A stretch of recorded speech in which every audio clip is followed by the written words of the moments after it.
You are now listening to Sophisticulture, a podcast by OBSCURAE Productions. If you enjoy this episode, please consider buying us a coffee. Your support helps us continue bringing you our coverage and episodes, including the podcast, our articles, and our TikToks. The link is in the podcast description. Thanks in advance. Coming to you live from my room in central London with all the ambient noise that would imply, this is UMNIA, and I am giving you the BFI London Film Festival Sophisticulture recap. It has been so interesting. I think I saw the best movies of the year at this festival and the worst movies of the year at this festival. Luckily, all three of our guests made great films, so I didn't have to fake anything. But it was so interesting looking back at the program, and I'll give you our best ofs at the end of the podcast. But it was looking back at all the films we watched, it was quite an eclectic mix of stuff that I thought was amazingly good, stuff that I thought was amazingly bad, like really bad, and then a lot of in the middle. And I have my own feelings on what that means about the industry. And of course, the really bad stuff I will not be telling you about because I paywall that behind the Patreon, as you know, my personal Patreon, because I don't like the idea that I would be actively, publicly, and of course it's very, it's a nominal thing to say, oh, it's behind a paywall on Patreon. Anyone could essentially watch it. It's technically public, but you know what I mean. It's hidden. It's not me going out and broadcasting what I did and didn't like, right? Because I don't like the vibes of that. So, with all the ambient noise of London aside, we're going to start with what I can't believe I've managed to get us, which is an interview with Susan Chardy, who plays Shula in On Becoming a Guinea Fowl. So, On Becoming a Guinea Fowl didn't make our London Film Festival list because it was one of our favourites. I don't think it made the best of, but it was certainly one of our favourites at TIFF. And it is a very grueling watch if you are anyone from the African diaspora that's had to contend with the pressures of cultural patriarchy that embeds itself within the culture, so that even the women you're meant to trust, your aunts, your mother, your grandmother, all of the system is built not to help you resolve anything, to protect men against doing bad things. And so it's a film that ultimately is a very grueling watch for you if you've had to contend with that in real life head on. And there's going to be a lot of women who find this to be a very heavy film, but it's a brilliantly made film and an intensely well performed film. Especially the performance from Susan Chardy was absolutely fantastic, and I believe she has been announced as one of the performers on the long list for the Breakthrough Performer Award at the British Independent Film Awards, which is BFI. It's one of our big it's our Independent Spirit Awards, right? So, big deal, very well deserved. Here is our interview with Susan, and she has a fantastic answer to our Sophisticulture question at the end, where we ask artists to take the time to platform one thing that may not be the movie they're necessarily promoting, that they feel they want people to pay more attention to, and just use their voice to uplift anything from the most mundane to the most political, the most profound. Nothing is, no wrong answers, and Susan gives a fantastic answer. So here is our interview as part of a roundtable at London Film Festival with Susan Chardy. And I was like, oh my gosh, I need to... Yes, let's have a look at this. And then I watched I'm Not a Witch because I hadn't seen it, fell in love with it. And I was like, I would absolutely love to work with him. Like, yes, I'll do it. And then I went for the audition process with Isabella Adolphin. And then went from that audition to then doing a Skype, is it Skype or Zoom? I can't remember. Video call with Bongano and a few of the aunties and some of the cast members, which I wasn't expecting them to just pop up on the call. And then we did some improv, and they threw me in the deep end. If you saw what the aunties are like, they're vicious. So it was kind of finding the balance of being respectful, but being able to find my voice with them. And I don't know exactly what Rungano would have been looking for in these moments, but she'd obviously briefed them on what to say, and I had zero clue, so it was pure improv, but in character. And then it was, but I loved it. if you're not terrified, we're not living, right? Period. So yeah, and then I jumped right in with them, and it was an experience. It was fun, and I liked it because it allowed me to really kind of see what each of them were like and just get stuck in there with them. And then it went from that to getting that amazing call that I got it. Yeah. Congratulations. Thank you. When you first read the script, what stood out to me was one of many things. When I was researching it, it was rated PG-13. Mm-hmm. When you first read the script, how affected were you by the fact that so much is just implied and just made the audience or the reader, kind of feel that in a very intense kind of way? I didn't know it's PG-13. Thanks. She doesn't give you a full script until you're really locked into the project. In this instance, anyway, I don't know if it's what she always does, but she did tell me I don't give the script out until. So I didn't see the full script until I was locked in, and it was like, okay, here's your script, go to work, and then we'll see you when you land on set. But when I'd read it, I thought it was just so important. It didn't even cross my mind to think about the age group of the audience that's going to be watching it. But I just thought it was such an... That's what I mean. That's yeah. what surprised me so much, because yeah. it is so impactful, it is so important, and it says so much, but...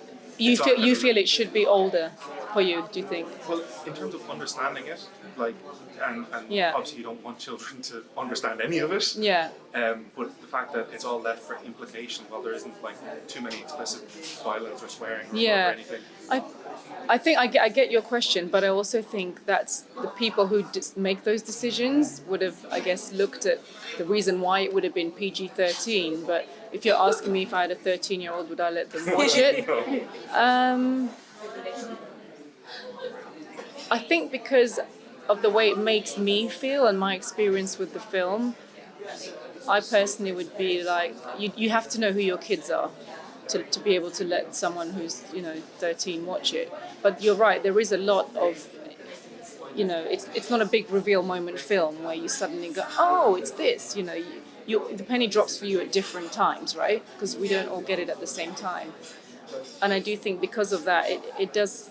That's why they would probably maybe be like 13, because it's not obvious and it's not, there's no certain explicit moments where you'd have to protect a 13-year-old from. But there are a lot of things in it. The subject matter and the topic is definitely something that, you want to protect a 13-year-old from. But at the same time, I feel like they do need to know about this to be able to protect themselves, one, from a young age, and two, be able to see signs and know these things. Not everybody knows abuse is abuse until you speak to somebody else or you see something, hopefully something like this, that makes you stand up, makes you have a voice and makes you feel the courage to be able to speak up. So I think each parent to their own, but I do think it's an important film for young people to see, to learn from, male and female, period. I completely agree with everything you just said. I was even going to say that there are maybe some 13-year-olds who will be grateful that a film like this is there as a reference, even to have this discussion. And I know certainly for African girls, myself, I'm from Sudan, we have a similar patriarchal structure where these conversations are really not allowed to be had.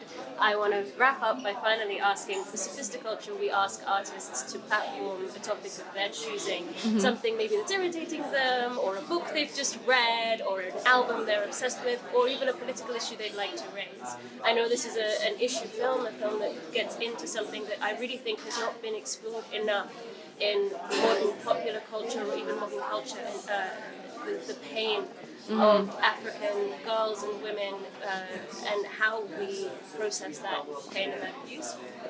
But I wanted to ask you and hand the mic over to you, Susan. What is something you'd like to platform, if it's that or anything else currently in this moment that you'd like to platform? I have a lot I'd like to platform, but I think because the film it can be heavy for a lot of people, I'll keep it light on my end, and I'll say I am obsessed with Thames currently. So I have it on repeat. I just feel like she makes me feel, you feel good with it. It's not upbeat where you're dancing around, right? But she moves you through the mood. So every time I get ready, I have the latest Thames album on, and Love Me JJ is like one of my. Is that even the title of the song? I just know it. You know, Love Me JJ, that one. Love Me Tender, that one. Yeah, so that's the one that I have on repeat. But the whole album is gorgeous, and I think there's so much going around the world that's just so difficult to deal with and just process. I sometimes don't go on my socials just for my mental health sometimes, but I also feel guilty at the same time because those things we're seeing, they're the people that are going through it. Like if I can't look at it, imagine going through it, and it's just this, it's just so much, and I'm sweating and I'm feeling like, you know, because it just makes me so. It's a lot to deal with, but I do think it's important to stay on top of what's happening, and I just too much going on, and I think love is always the answer, and I pray a lot that this isn't the world my son, I have a 4-year-old, is going to be growing up having to deal with certain things and seeing other children suffering. All over the world. It's just, So I pray for peace. Indeed, what a brilliant way to end it. Thank you so much. Thank you. That was Susan Chardy, who played Shula in On Becoming a Guinea Fowl. Please do get your hands on this film. It's a BBC film. It's an A24 film. You will not have trouble getting your hands on this when it does come out.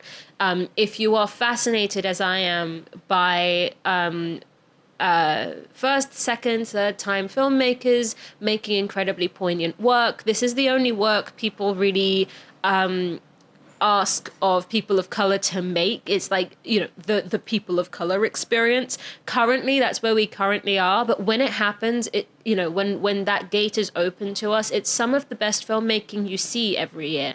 And so I was incredibly blown away by it, not just visually, but in its entire construction. And I was equal parts, you know, frustrated by it, because it's the story of a modern, progressive woman being pulled back into a tradition that has very little to give her in terms of restitution and justice. So fantastic, fantastic film. Get your hands on it. We are now going to move on to our next interview, which was with the Sasha Nathwani, who made Last Swim. If you're hearing about Last Swim around and about, it's kind of running the gamut of not just the film festivals, but also kind of starting to pick up awards, starting to pick up performer awards, I believe, all sorts. I had the pleasure of listening to Sasha and his producing partners. I think it was, I can't remember who his producing partner was that joined him on the film production market, Labs. But they went through how they made Last Swim. And so before I even watched the film, I had looked at the pitch deck. And it was a fascinating thing to witness. Last Swim is going to be for the Brits, but specifically the Londoners.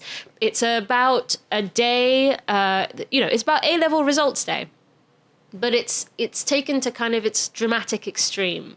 And I won't spoil too much about it. But it stars an Iranian Brit at the center of it, an Iranian girl, and it's brilliant. It has very little to do with, like, there is Iranian culture sprinkled throughout, but it has so much more to do with being a kid in London, enjoying summer, trying to enjoy summer, you know, for maybe the last time. You know, it's about boundaries, it's about coming of age, it's about crossing the threshold, and I thought it was a fantastically unpretentious script and a very, very, very beautifully visual film. So yeah, we really enjoyed Last Swim, and we got to talk to Sasha, who gave, again, another roundtable with a couple of other journalists and an absolutely stunning answer to the Sophisticulture question. So enjoy our interview with Sasha Nathwani. I'm from OBSCURAE. We have a podcast called Sophisticulture, so this will be a clip on there. Great. I also found the film because you did your labs with the film production market, because we're also a production company, and I got to see the deck before I saw the film. Okay, so you've got... cool. Yeah. So you're a maker as well, then? I am also. Okay, cool. But at a much earlier stage than you, and I'm great. fascinated by your journey. Awesome. But I'm going to let Dara start. Thank you, guys. Sure. Thanks for joining us, Sasha, director of Last Swim. I just want to first ask, what was your experience leaping from, you know, recognized shorts and music videos to a full-length feature? Was it a relatively easy transition based on your previous experience, or was it a whole different ballgame? Can I add also, Yeah, sure. What was the one lesson that you had? What was the one thing you learned from that previous experience that you had to let go for feature writing as well? Was there something you had to release as a long? Yeah, I mean, independent filmmaking is hard, I think, no matter what the circumstances, you know, and I think when you do your first film, the relentless nature of the schedule and just the volume of coverage. You know, there's some days on Last Swim where we had to capture 7 pages of dialogue, and that's a lot of pressure. But my short form experience, in some ways, was helpful because sometimes when you do, so you do a music video. Most music videos are a 1-day shoot. Average length of a music video is 3 minutes, and there are lots of moments where you look at your shot list and you're like, I just don't have time to get all of this. We need to, like, how do we capture this? But let's not just capture it blankly. You know, because if you're on a film set and you've got 45 minutes to capture a scene, you don't want to just capture it in a wide or a mid. Yeah. So we were making strong editorial decisions on the set. So we're like, well, what if we put the camera down here? Or what if we filmed the whole scene through the windscreen of the car? So we were constantly making editorial decisions. I guess the biggest learning, jumping from short form to long form, it's not actually about the technicalities of how to make something, it's the sheer endurance. I'd never done more than a 4-day shoot before, and then I do my feature, and it's 21 days, 11-day fortnight. It's just the endurance of it, and that's more about how do I stay healthy, how do I make sure I'm eating and drinking the right things, am I meditating, am I getting enough sleep? Because if you make the wrong choices at the beginning, and your body just shuts down, and it's just really hard to deal with the stamina of what a feature film set demands. So yeah, it was mainly those things, but also just to be present on set, and you know, you have preconceived ideas about how you want to capture a scene, but then you get there and the light isn't doing what you thought it would be, or that actor is having a bad day, or this shot that you thought was going to work is actually not working, and you just have to adjust to the conditions of the space and just be present, you know. So it's a combination of all those things. Yeah. And then in terms of the inspiration for writing and then creating Yeah. the film, were you kind of drawing from your experience or primarily, Yeah. or did you work with the young cast to try and capture, you know, mixing what you experienced, how you felt, because it's a generally universal thing of the ending of school and going into the adult world, or did you try and talk to the actors about, you know, what it means to be today and compare that kind of side of it? Yeah. It was both. I mean, the film was actually born out of frustration because growing up in London, I never saw coming-of-age stories that represented my experience of growing up here. All the coming-of-age stories were American. I never saw anything that was London, and anything that I did see in London wasn't reflective of my experience of growing up and my friendship circle and the way that I would interact with my friends. But then, obviously, I'm a millennial. This is very much a Gen Z coming of age story. All my actors are Gen Z. They're as close to the character ages as possible. And when you make a film about young people, you need to give them a little bit of rope and room to change things. If there was a line of dialogue that was more naturally delivered in a different turn of phrase, they would make suggestions. My cast were actually they weren't afraid to tell me what they thought. So we were changing things, and some of the scenes, particularly like those in the car, there was a lot of improv in those scenes, and a lot of that made it into the film. And I think that's the thing that makes it feel real. Yeah. I was going to say, I have 2 questions, but seeing as we need to wrap it up, I'll leave it to one. On Sophisticulture, we like to ask artists to take the mic and platform a topic of their choosing instead of just asking about their film. Wow, you put me on the spot here. Okay, so I'll give you suggestions. It could be anything. We've had albums recommended, we have had political issues raised, we've had a film that someone has been wanting to remake for forever in their entire career, and also I want to ask you what's happening next. What do you feel this trajectory of Last Swim is setting you up for? What do you feel you're supported to do next as well? That's such a lovely question. The sophomore film is one that we're working on at the moment. It's the same team as Last Swim, so we're trying to keep the band together. And it's the anti-companion piece to Last Swim. So Last Swim is about the beauty of femininity. The next film is about toxic masculinity. It's a much darker telling of a different gender story. And if I had any random advice for people who are listening to this, it would be to listen to vinyl, listen to records on vinyl. I just bought a record player and I'm now buying albums that I listen to from the beginning to the end. So take a bit of a break from Spotify and Apple Music, listen to vinyl from the beginning to the end, and learn to experience art in a slightly different way. And you can really see the storytelling of different mediums when you do that. One more tiny sneaky Yes, question. he has to go. I'm so sorry. What was the choice behind having a female protagonist instead of a male protagonist? I'll be quick. I'll be super quick. I get that question a lot. Zeba is basically inspired by female cousins that I have, but the only difference there is my brother and I grew up here, and all my cousins grew up in Iran, and my female cousins are just like Zeba. So when we were thinking about the character, it felt more tragic to make the character a young Iranian woman, because rather than be in Iran, she's in Britain, where there are no societal restrictions. She can be anyone that she wants to be, but then for reasons outside of her control, she has her future taken away, and that felt more tragic. So that's why we went with the female protagonist. Thank you so much. That was Sasha Nathwani, director and co-writer of Last Swim. I love people bringing up vinyl. This is so important. And don't, just word to the wise, don't get a cheap turntable. It will screw up your records. Don't do that to yourself. It's not, do you think the record costs $20 for play? No. So if your record costs $20 and then the turntable you bought costs $20, what sense does that make? What sense does that make? Invest in a good turntable. I don't even have a turntable yet because I'm investing.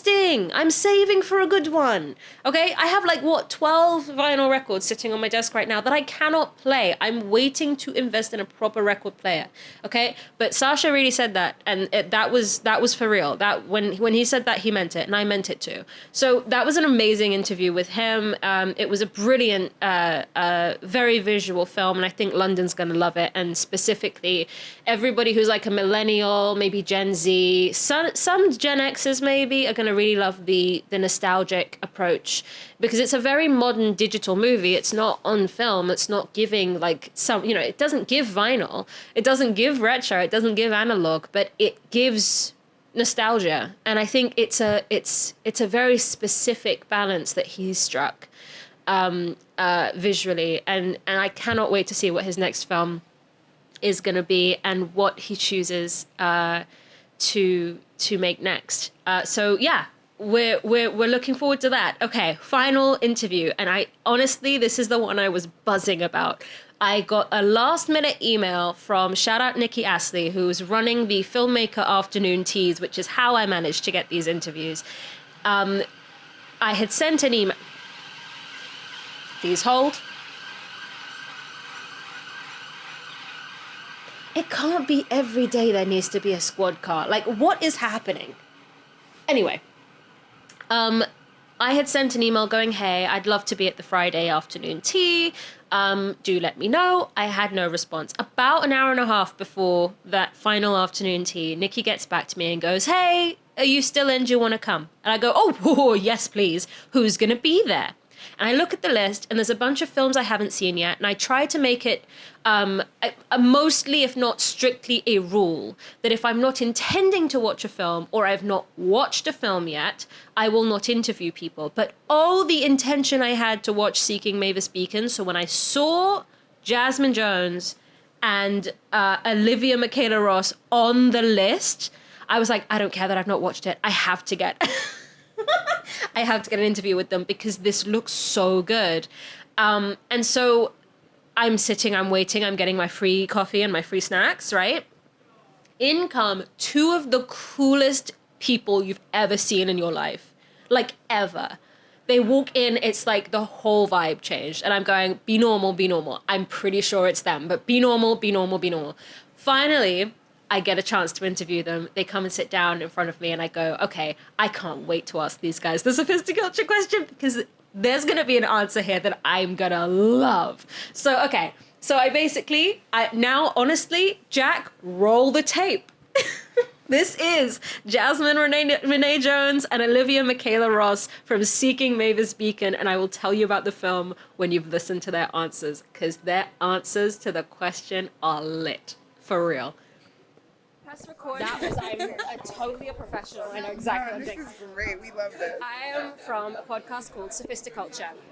And what we like to do is hand the mic over to artists to platform anything they want in whichever form they want. So we're talking about Seeking Mavis Beacon, which is such a cool discovery film. It's a documentary, which I feel like modern day documentaries about Black people. I'm in. I'm in.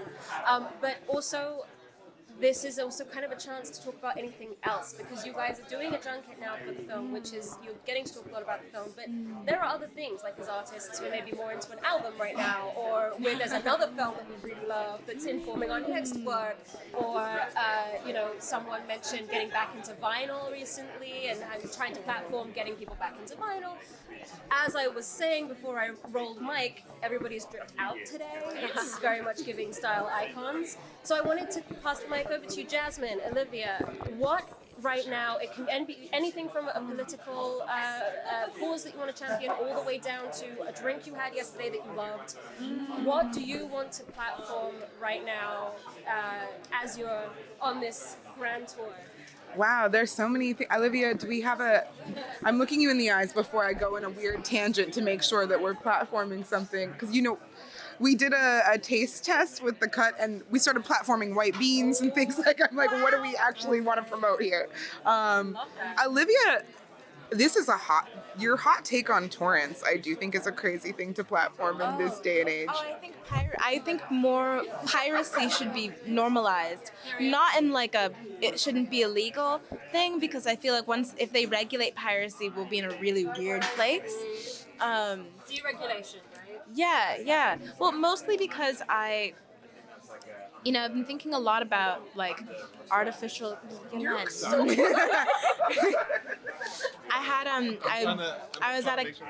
was at a cafe with a friend and we were talking about like artificial intelligence, and Jazz met me a couple years ago, and one of the ways we talk about how we've met is through a class that I taught about cyberfeminism.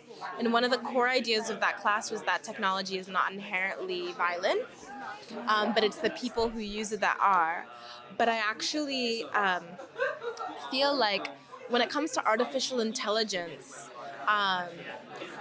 philosophically, I think actually artificial intelligence at its core is kind of uses a very violent logic. I actually would, if someone asked me, not inherently evil, because I think it's weird to apply like a moralistic lens to it in that way, but a lot of the way that we talk about artificial intelligence is we say like, oh, like this is a software that like learns, or this is a software that like makes decisions, because like fundamentally we've like undereducated the average person about like what artificial intelligence is, that like people think they have minds. And it's like a fiction that we even talk about in like research papers. We like talk about like how, artificial systems can like make decisions, but it's all metaphors for what at its end is like artificial intelligence. All they do is compute equations. And even if you ask ChatGPT to tell you a story, what it's delivering to you, even though it looks like a string of a story, what it actually is delivering to you is like the answer to an equation. And the equation that was solved is, how do I as a computer create a string of words that probabilistically look like human words and look like something that you'd like to say. Literally, I found this out last week and it blew my mind. Artificial intelligence systems don't make meaning. There's no meaning to understand. They just parrot humans. And similarly, the idea that an AI learns something is like fundamentally like not how it works. It's AIs gain more information by accumulating data. And when you accumulate, to me, I feel like a logic that implies that you can learn something just by amassing more and more and more information about it is inherently untrue. Like, and feels like a logic that is quite violent because it's based off this capitalistic idea of mass accumulation. Okay, so I love this. We're deplatforming AI, and I think like People should like just turn it off. Like, I think actually there's a lot of talk about AI and like we should learn how to live with it. And it's like actually like we need to stop building this as soon as possible. I was I was going to ask, the reason you feel that it's inherently a violent system, just imply that gaining more knowledge is inherently something that's bringing about truth. Is that what you're saying? Yes. That it implies that it comes with a level of truth because there's more knowledge. But Well, it's like gaining more knowledge about things that already happened means you only know more about things that already happened. You don't know anything about the future. And we use AI so much to predict the future in a way that cannot possibly be correct and is usually quite violent. That's amazing. I thought the violence you were implying has to do with the fact that it's just trained on stolen data too. That too. That's where I'm like, it is fundamentally at its Even if core it was trained with data that was gotten by permission, the premise that if you collect all this data about who people used to be, that you will have any insight into who they will be, is most of the time deeply racist or deeply some kind of otherist. And if you think about it, that was the plot of a lot of 90s movies and early 2000s movies of like AI is predicting the future by looking at your past or looking at, you know, and often the AI decides that the human race needs to be destroyed because that's the end of that thought. It almost always ends that way. Well, then to like circle back, I think I want to platform an idea that Olivia shouts out in our film, which is treating your conspiracy theories as intuition, which like not in like the, I mean like that can go a lot of ways, but I'm talking about specifically like I've had a lot of anxiety when it comes to engaging with AI and using these platforms. So I've never used ChatGPT, and then I'm getting anxious that I'm like a millennial who's losing relevance because I don't know how to train an AI. And then we come to find out like the environmental impacts that each AI search has, and it's like, well, I'm so glad I wasn't like playing with this thing before I knew what I was playing with. So yeah, deplatform AI. Google's literally planning to build like nuclear reactors to power its like AI grid. And we're handing that power to Google. Like you know, it's reconsolidating the tech power into the same few hands. I love it. Yeah, deplatform AI, platform intuition. Period. Oh, what a way to end it. Jazmin, Olivia, thank you so much. I can't wait to see the movie. Wow. Thank you. With that one. That's your ideas regurgitated back to you. No, but you made it sound real sweet. That's what a Gemini does to a Virgo.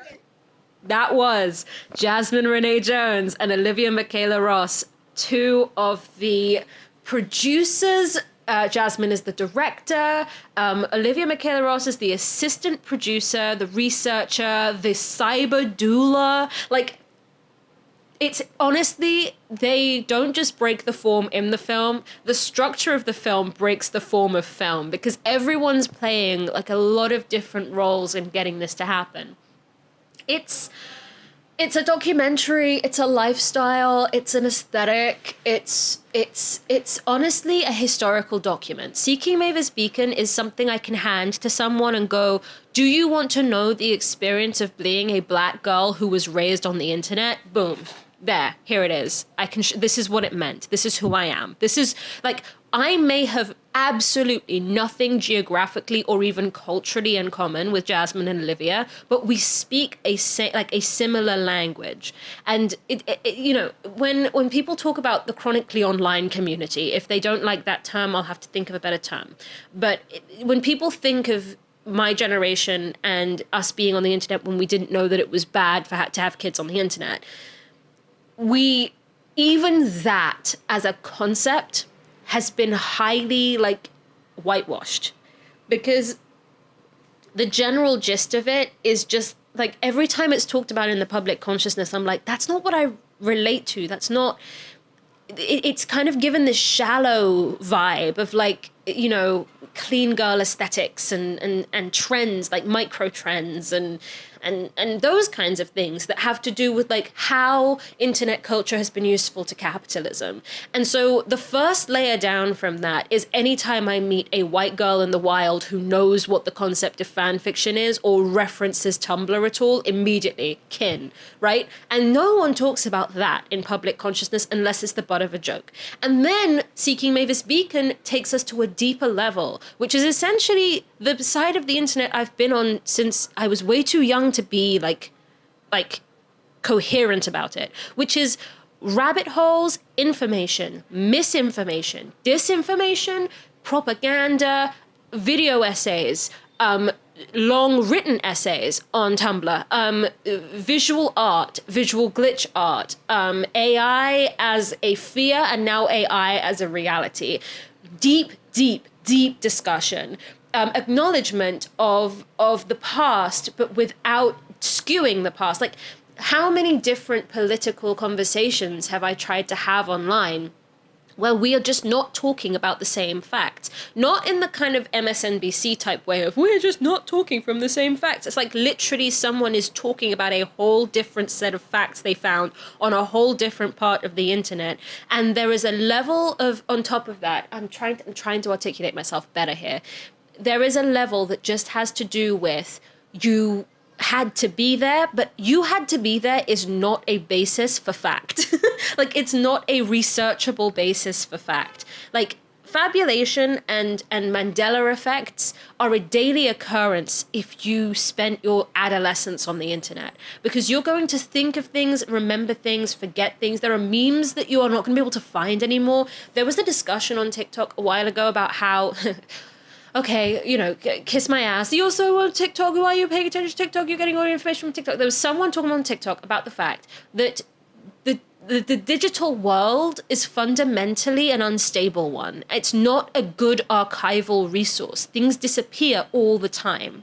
And Seeking Mavis Beacon is a fantastic early example of wanting to seek something for the benefit of, like, oh, giving someone their flowers or acknowledging someone within history, and then not being able to find any objective truth about them, not being able to put together a timeline story from A to Z that was coherent. And by the time there were any facts established, by the time there was anything laid on the ground, and this is also about the fallibility of memory, by the time there was anything put down as like any discernible fact that could get you to a resolution, the realization that some people just don't want to be found, like they don't want to step into whatever legacy you've created for them. This is a big deal. In terms of the conversation about the internet and internet culture, this idea of some people don't want to be heroes, some people don't want to be icons of a thing or recognized for XYZ. And this is a discussion that's happened on the internet around, you know, because at any moment you can make one tiny video that you think is inconsequential that makes you the face of something. And now, you know, there's very little you can do to reverse that. Like, there's almost nothing you can do to reverse that. There is no way of opting out of the panopticon. Like, and this is a film that basically covers all of that and everything else. It is... The reason I say it's like a historical document is that it really is a perfect snapshot of time. Like what it documents is broad enough that it can be a reference point, a proper, well archived, easily, like, unless it disappears. Can you imagine if it disappears? That would be so spooky. Something someone can go back to and go, number one, this kind of charts the start of the post-COVID era of humanity. So you're seeing different types of masks, you're seeing, you know, how sickness impacted people, you're seeing what the effects of it were on what you could and couldn't do. Not to an extreme extent, not to a point at which it's a perfect resource for that, but it's there. It's not like being erased from the conversation, which I appreciated, as you can imagine, if you know anything about me and my advocacy. But on top of that, it is a snapshot for what the internet has become. It's a snapshot for what, you know, like Shan Spear is in Shan Spear's in the documentary. Shan Spear, like, you know, Friday night, late night junk food video essay Shan Spear. TikToks, in, out, around, and through the bitch. It's brilliant. It is literally it's so much trying to create a resource for this Mavis Beacon exploration that it becomes a resource in and of itself. It's a stunning film. It's a fantastically well shot film. It's so visually beautiful. when I feel so bad because I'm definitely shot decking this. If this goes up on Shot Deck, this is going to become like my whole life. Every deck I have is going to have a shot from Seeking Mavis Beacon because it was just stunning. It was colorful, beautiful, just very, very, very, very au fait. I loved it. And then as I'm thinking about the interview that I had with them, with both Jazmin and Olivia, it was a short interview, but it was an interview that allowed me to see kind of what the thesis of the film becomes and also what the philosophy of the filmmakers were. And that was brilliant because I agree with a lot of what Olivia was saying about AI. I agree with the idea of following intuition over necessarily fact. And that sounds like, oh, well, that, but the idea of conspiracy theories as the beginning of intuition is so much, if you think about it, such a healthier way of looking at sources of power and sources of information. And on top of that, fact is not something that can be established. And within a power structure, it can most certainly be manipulated. So especially at a time like this, where politically we are heading towards an iceberg, all of us in our respective countries, that is very scary. What I enjoy, what I really love about this film is that it is a literal stake in the ground that goes, this is where we were, this is where we are, this is culturally what we were contending with. There's even, spirit and tarot and all of that. I don't even know. Yeah, there was tarot in there. All sorts of different ways of communing with tech and communing with ourselves, our culture, our people, the community generally, how we communicate and how we connect to one another. All of it was covered in 1 2-hour documentary. It's not a waste of your time to watch. In fact, it may actively make you smarter and definitely will make you think a lot more about what we have, about how we use it.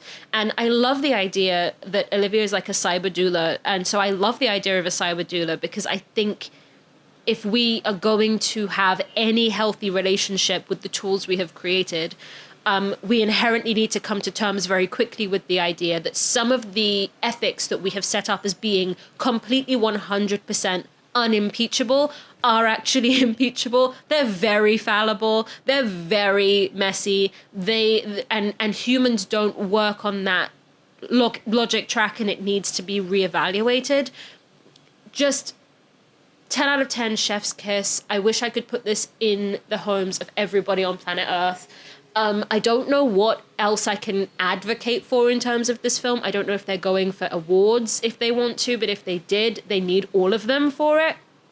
And more than anything, I just want this to be something that people reference. Like, I would love for people to keep referencing this film, like in the film Seeking Mavis Beacon, like it was mentioned in Seeking Mavis Beacon. This is a really good, resource, for so many different reasons. So I really, really, really enjoyed that film. Get your hands on it. Luckily, it's being distributed by Neon. It premiered at Sundance. It's being distributed by Neon. So you should be able to find it a lot easier than you would any other type of documentary. So yeah, I look forward to you guys seeing it, giving us your thoughts. And finally, I will close out the episode by going quickly through our best of BFI London Film Festival 2024. Some of these films you will have heard me talk about. It's like Seeking Mavis Beacon has won an award, but the others I will just quickly go through, and you can of course find all of our full reviews on our website. I will wait for this street sweeper to go by my window. Okay, here we go. Best setup winner is going to Anora, and the reason that is that the first 90 minutes are one hell of a movie in and of themselves, and it all switches around 90 minutes in. So that's the best setup for me. I loved Anora.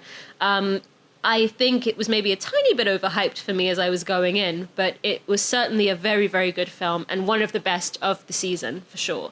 Most underrated film goes to The Ballad of Suzanne Césaire, which is a surrealist film with absolutely zero structure that's talking about other surrealist artists from the turn of the century. And I will not spoil any more. It's brilliant. Get your hands on it. It's rather short, and you'll love it. And it's very beautiful, very beautiful.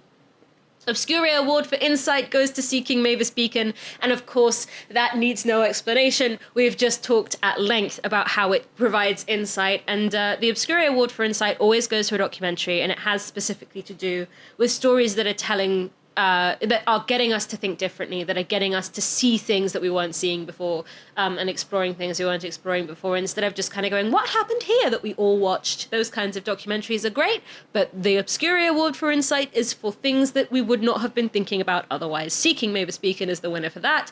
The OBSCURAE Uncharted Award for bringing obscured stories to a global audience goes to Dahomey. That's specifically the difference between, I will explain this here, because it's worth saying, the difference between the OBSCURAE Award for Insight and the OBSCURAE Award for the OBSCURAE Uncharted Award is that Uncharted is about things that were never going to get seen. Like, Dahomey is a story that up until 2024 most likely wouldn't have been told in this format, and it certainly wouldn't have been told by someone from the African continent, right? So the OBSCURAE Uncharted Award for bringing obscured stories to a global audience, which is to say, cultures that are inherently and often completely overlooked and or disregarded. So, for instance, Sudan Remember Us won it for TIFF, and the OBSCURAE Award for Insight has us thinking differently about things we are already being exposed to. So that is the difference between the two awards. So the OBSCURAE Uncharted Award for bringing obscured stories to a global audience goes to Dahomey. Absolutely fantastic documentary, kind of docufiction hybrid, which has a lot of brilliant narrative insights as well as documentary insights, and a fantastic conversation in the latter half of the film from students in Dahomey was fantastic. Please do get your hands on that. Best doom scrolling antidote winner is A Real Pain. A Real Pain has to be one of the coolest things I've seen Kieran Culkin do, like, ever. So you will love A Real Pain. Wow, the street sweeper is back. Why? Oh my god. Okay.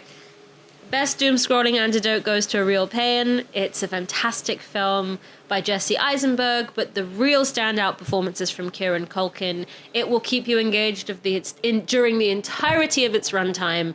It grapples with fantastic questions, and I think part of the reason that it grapples with these fantastic questions is because it is inherently trying to ask, like, deeper questions about what trauma does and is, what generational trauma can and can't be touched and grappled with, and it's a nuanced conversation, which is why it's a doom scrolling antidote. Best ending goes to Conclave.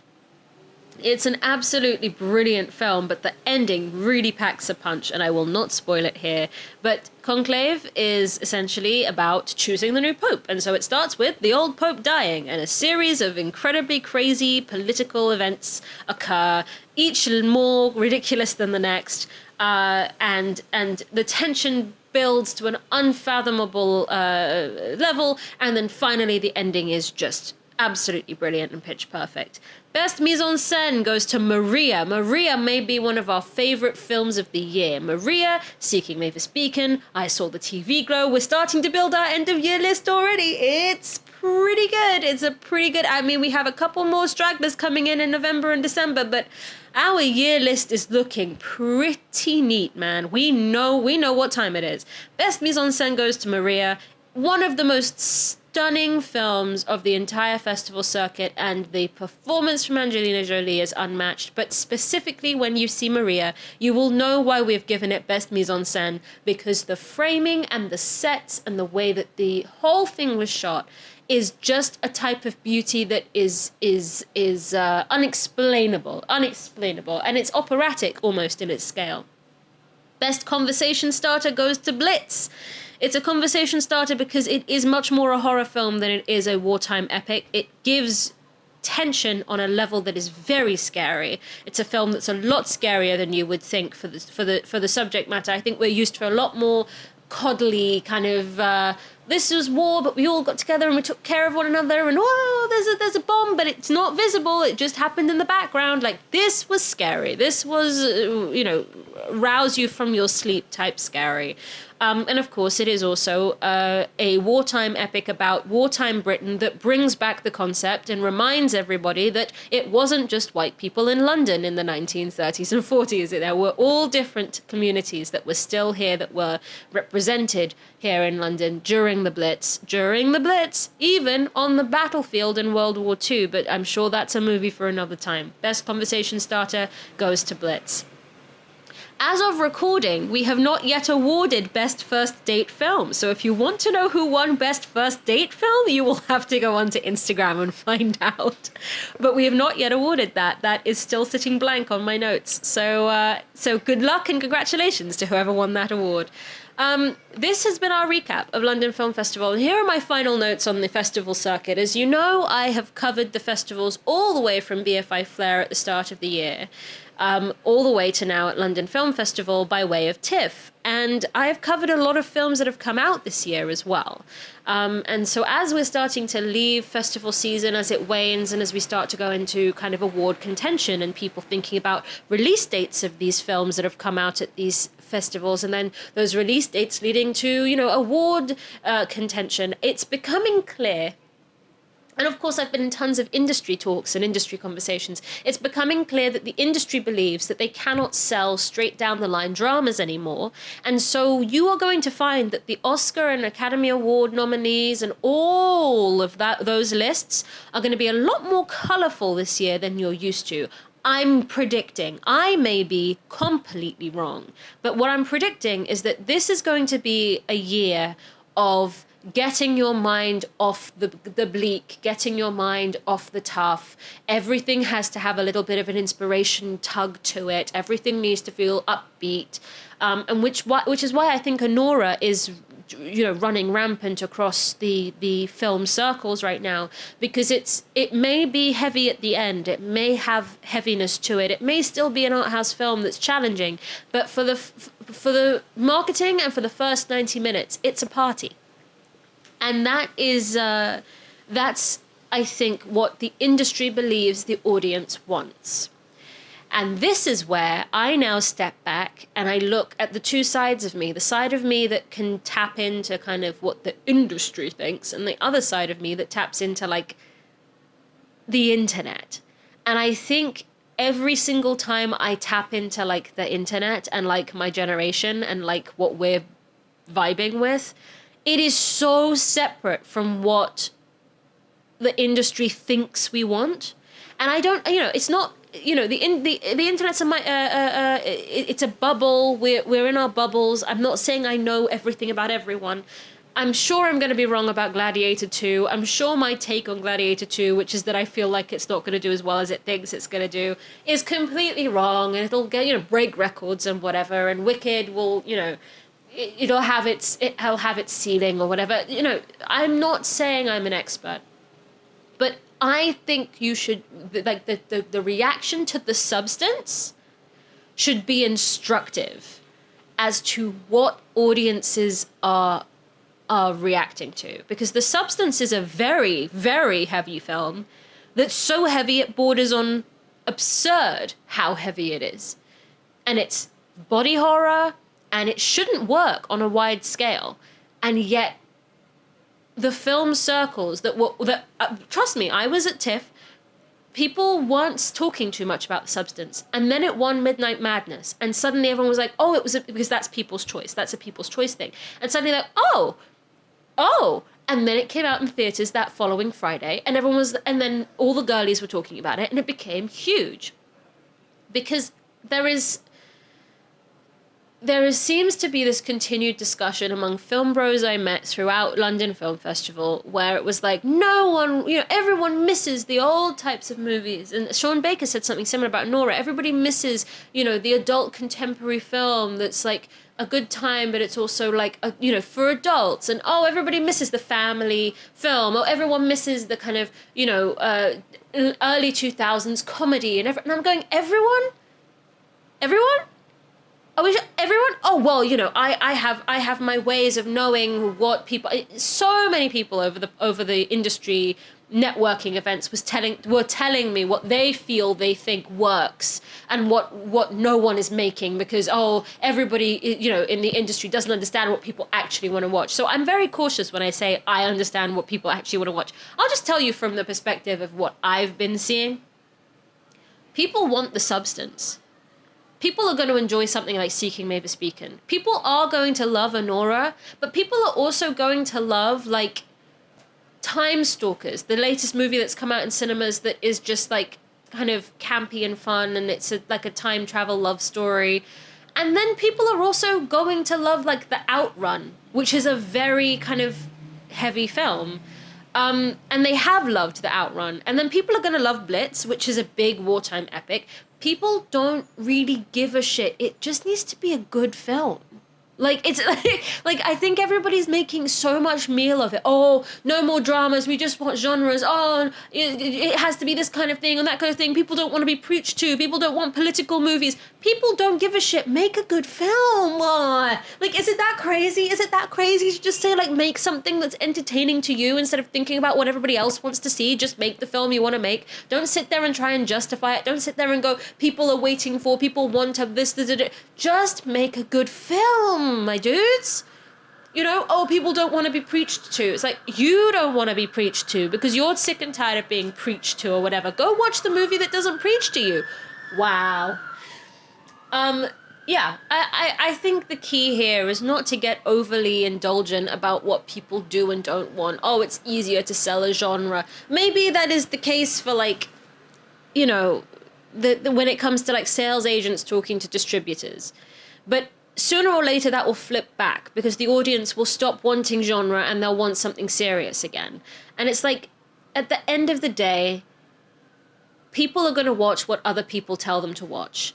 And what other people tell them to watch is usually what they feel that they want to watch anyway, right? Like, so, which is okay.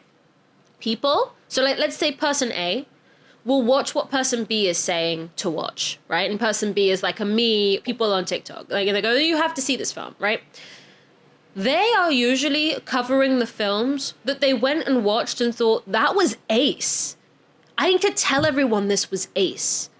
Like, word of mouth is the only way anyone knows anything's of any value. And so you need to maintain that value as that's it. That's all it takes. Just be a good film, get people to see the film, and then get people to share the fact that they saw the film.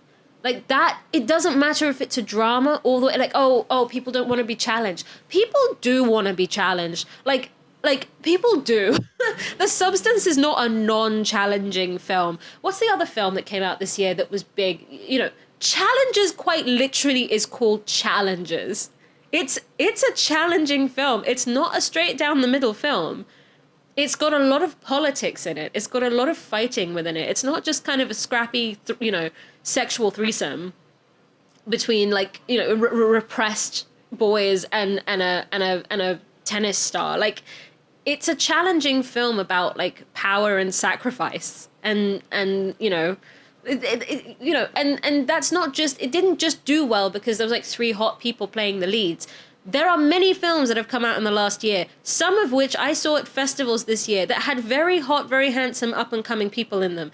And I didn't care. There's one film I'm thinking of specifically with a title I shall not name. I didn't even get to see the film. Everyone was hyping at TIFF. I've heard not a single bloody peep about that movie. Like, when a film flops with the audiences, when the audiences don't like it, that's it. It dies on the vine. That's all it takes. Just make a film that's good, that people want to talk about. I don't know what everyone's running around talking about. Well, people prefer this, people want that. Don't try and predict the future. Just make something fun and good that entertains you and that entertains your friends. And or that says something you believe needs to be said with a passion. Don't sit and try and think about what other people want.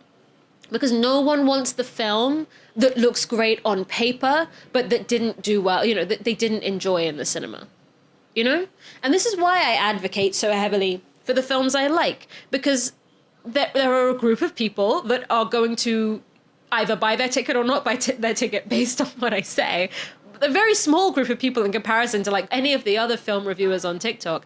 But there is also something to be said for the fact that that is the only real way that good movies get their moment, and it's the only real way that that bad movies bomb is that no one talks about them. And so I want to be part of that ecosystem only insofar as I get to see films in advance because I'm invited to these things, and I want people to know that there are good films about. Like that's the ecosystem. There is no voodoo to it after that. There is no magic to it after that. There is no spell you can cast that will make people like a movie that isn't good. Maybe you cast Paul Mescal. I'm kidding. I'm kidding. I will see all of you guys after a little short hiatus because it has been a very intense festival season for us here at Obscure and at the Sophisticulture podcast. So we'll need to take a tiny little break, which will be over my birthday week, which is beginning next week. If you know, you know. And then hopefully we'll be back at the beginning of November with more dispatches and more news and more interesting things to talk about. And hopefully some interviews we are lining up as we speak with some of the filmmakers from some of the other films we really enjoyed at the festivals this year, and potentially a playwright that I'm incredibly obsessed with. We'll see if his schedule is free enough. He's a very busy man. Other than that, take very good care of yourselves. Thank you for joining us on this amazing odyssey through the film festivals this year. And now, as we head into awards season, look out for our reviews and our reruns of reviews as things start coming out in cinemas. I highly suggest all of you get your asses to a cinema that is playing Your Monster in the next few weeks, the new Melissa Barrera film. As we covered it in Sundance London during the summer, you'll remember it was one of my favorite films at the festival and maybe one of the best films of the year. Yes, I do not say that lightly. There are a lot of films that everyone's saying are the best films of the year that I do not agree with. But Your Monster is 100% something that you will enjoy if you enjoy my recommendations. So go and get yourself a ticket to Your Monster. Make sure you've secured your tickets to Glicked, because we'll all have an opinion on that, I'm sure. Because the only other thing that can get a film a massive box office weekend other than word of mouth is, of course, tons and tons of studio money. And I will see you on the other side of our little hiatus. Take care. Bye! Indeed, that was Sophisticulture, a podcast by OBSCURAE Productions. If you enjoyed this episode, please consider buying us a coffee. Your support helps us continue bringing you our coverage and episodes, including the podcast, our articles, and our TikToks. The link is in the podcast description. Thanks so much for listening. Take care.